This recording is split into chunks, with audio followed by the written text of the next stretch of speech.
You swing too hard. You swing too hard. You swing too hard. You've heard that dialogue on the golf course. I swang too hard. I did this. I lifted my head. I kept my head down. Whatever. You hear it all. It's bullshit. It really is. Swinging too hard isn't really a thing. The best players in the world swing too hard or swing the hardest. The top 1%. They swing the hardest. The long drive players, they swing a little harder than the best players in the world. Some of our best players in the world also compete in long drive. You should swing harder. Now, I want to go through that. There's definitely some nuance to what I just said, but the words I just mentioned to you are true. My name is Tim Connor. I'm a golf coach. That's all I do. I teach golf all day long. I own and operate my golf academy here in Spokane Valley, Washington, TC Golf Academy. I teach golfers all day. I get to go through the nuts and bolts of helping people play better golf, the ups and downs, the swings, and I'm here for it all. And this is my platform to help you with your golf learning curve. So let's dig in and talk about why you should actually learn to swing hard with some nuance to that. Better terminology is, are you in control or out of control? Are you able to hold your balance or you're losing your balance? Those are two different things, friends. It really is. Being balanced and unbalanced, being in control and out of control are two different things. And that's where the great separator is here. You can swing hard as you want, as long as you can maintain some version of balance and control. When you don't have balance and control, you are swinging too hard for your current skill level. But you will never, ever develop the distance or the ability to reach your top end, your top gear, if you don't practice swinging hard. So there's some balance here, and all of it we need to just talk a little bit more about. Training your top end speed is hyper important for the long run, because when you golf, you want to be able to have that gear. You want to be able to have that top end. You want to be able to reach that 500-yard par 5 in 2 shots. And you likely, hopefully, are hitting like a 6-iron in. That'd be cool, right? Because you know how to swing hard, but also in control. Now, the balance thing is 2 separate buckets. Balance means your body's in good positions. Are you in a balanced finish position? Is your weight forward? Is your belly forward? Is there a slight bend backward in your spine? Are you balanced in your feet?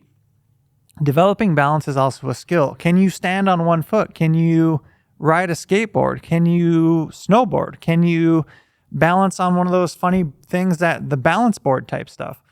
Balance is a skill in itself, so you also have to develop your balance, but putting your body in good positions will help you be balanced more often.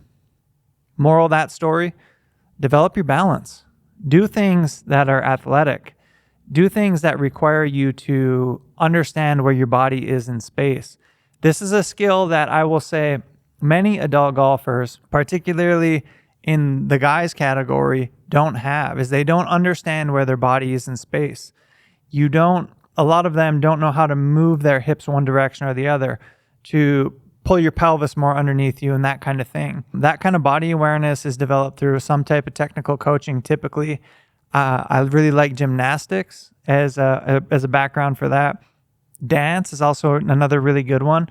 Anything where a person has learned to move their body in space, ballet, all of that stuff translates to body awareness, which is really valuable in golf for developing your balance and just understanding positional awareness, which is really what balance can be. It's positional awareness under speed and load. Speed is a skill. Speed is truly a skill. Being able to develop that top end speed is a skill and an asset.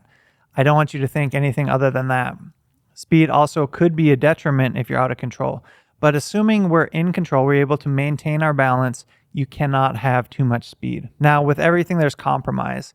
As you reach your most highest top end speed, it's likely that you're going to lose some amount of balance. But the more often we train our top end speed, the more often we're going to find ourselves in balance, and the more we're going to increase our top end speed. So as a recommendation, I would recommend you practice at top end speed some amount of time, probably 3 to 5% of your practice time for an allocation, unless you were training for something else. If you're hitting 100 golf balls, maybe you hit the last 5 to 10 golf balls really trying to crank up your speed. And also understanding that when you're swinging your hardest, you're going to lose some accuracy as well.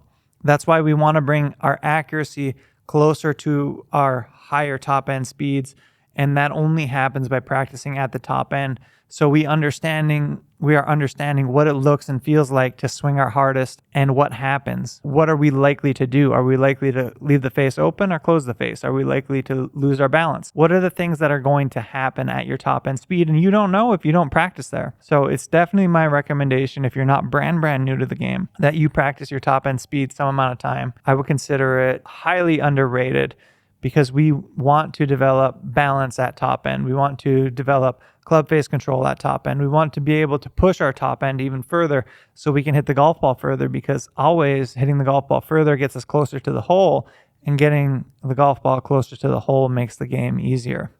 I think this fourth talking point I wrote down is pretty important. It's that you should balance your drill work and your speed together. So a lot of golfers just go to the range and they just beat golf balls mindlessly.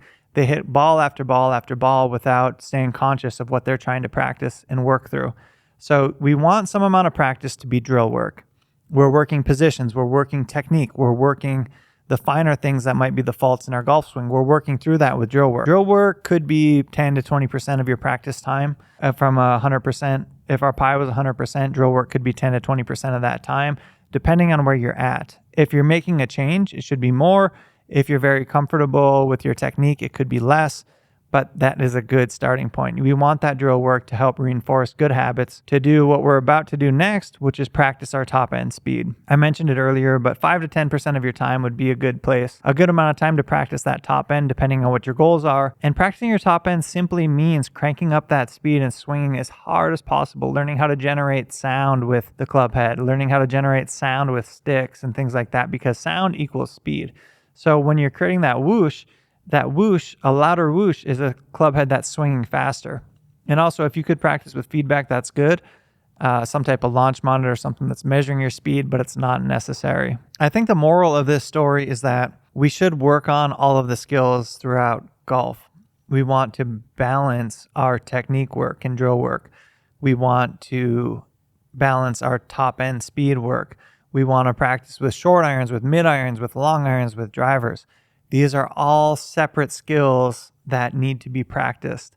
And all of these skills have overlap, but they don't overlap if you're not practicing them. And the attention to the thing that needs the most work is your fastest way to play better golf. I want you to think about that for a second. If you want to play better golf, the thing that's going to help you get there the fastest is practicing the thing you're the worst at. www.whatdoisuckat.com. Go to that website and figure it out. Do the assessment. What is the thing that's keeping you from playing better golf? Is it driving accuracy? Is it driving distance? Is it hitting more greens? Is it short iron play? Is it mid iron play? Is it long iron play? Are you taking penalty strokes? Do you have a bad short game? Are you bad at putting? Everything needs to be balanced out and deserves its amount of attention. And then as you get good with one thing, you can spend more time on another thing. And we're constantly reassessing, re-evolving, and relearning. And that's what the golf learning curve is. That's what makes it so dynamic. That's why it's near and dear to my heart, because you never win golf, and there's always something you can work on. It's constantly a challenge. That's what makes golf cool and interesting. Enjoy the challenge, work hard every day, do the little things that add up to the big things over time. Go subscribe to the YouTube channel, or subscribe if you're watching on YouTube. That stuff means a lot. Leave this thing a review. Share it with a friend. Share it with the slicer in your group. Share it with the guy or gal that last shanked the golf ball in your life. We could all use a little help from our friends. Anyway, I appreciate you. I will catch you back here same time, same place next week. He's crazy.